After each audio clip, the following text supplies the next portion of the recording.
The Breakout is a classic and much beloved freestyler's hitbox, boasting some considerable numbers and some of the most extreme stats in the game. This hitbox carves itself a nice little niche within Rocket League. However, it's almost non-existent in competitive play, so what about this car makes it non-meta?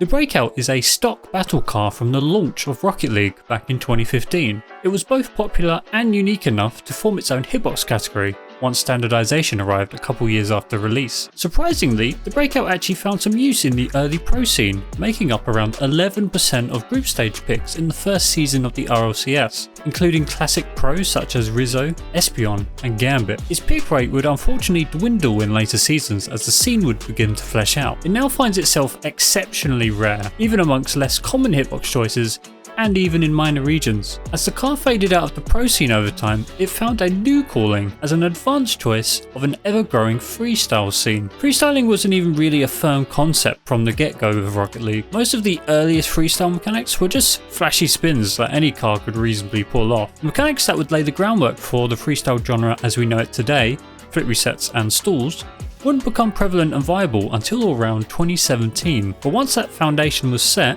the Breakout would find itself a very powerful niche. The car is the quintessential record breaker, being the go-to choice in many endurance challenges, from seemingly endless air dribbling to an obscene amount of flip resets. This car proved to be the star of the show, being the main for Rocket League's most revered freestylers. Even though it often finds itself sharing the domain with the Dominus, a car with a fairly similar but more forgiving hitbox, it does find itself winning out in the more extreme ends of mechanical capability. But what about the Breakout makes it such a good freestyle car? Well, it's partly to do with the numbers. It is the longest car in the game by quite a decent margin, but also one of the thinnest and flattest, which gives it a unique trade-off. Being so narrow and flat means it's slightly harder to hit the ball in the Breakout compared to other vehicles, but at the same time, that small size combined with the length affords the car much more mechanical precision than its counterparts. As a result, you have a hitbox optimized more towards precision over strength. The hitbox also has the best handling of any hitbox currently available, which allows it to position faster in the air in typical low-speed freestyle scenarios. The level of precision required to use this car's advantages to their fullest extent actually makes it a really good platform to use not only for freestyling, but general mechanical practice as well. I wouldn't recommend this car for most players just hunting for game wins, as its small width and height will prove to be detrimental even in the short term. But if you're refining advanced mechanics, you may find that working with the Breakout might help you be more precise in the long term, even if you switch back to other cars for everything else. Flashy mechanics are cool and all, but they seldom actually win games.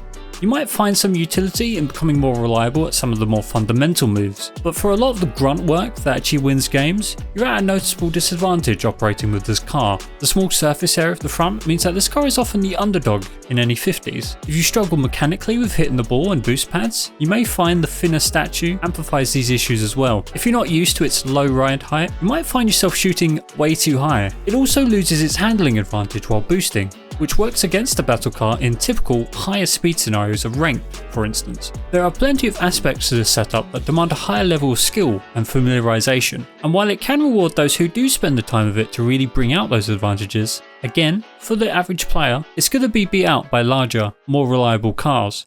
Overall, a powerful tool for a more niche audience. That's not to say that no one else can use this car, of course. If it exists, it will do the job. And one of the best parts of Rocket League's experience is that quite a lot of it is personal preference. Obviously, this car probably deviates the furthest from the Octane, but at the end of the day, if it works for you, then there's no real harm in using it. If you're fishing for clips, it's definitely worth giving this car a try. You might just find something about it that you'd like.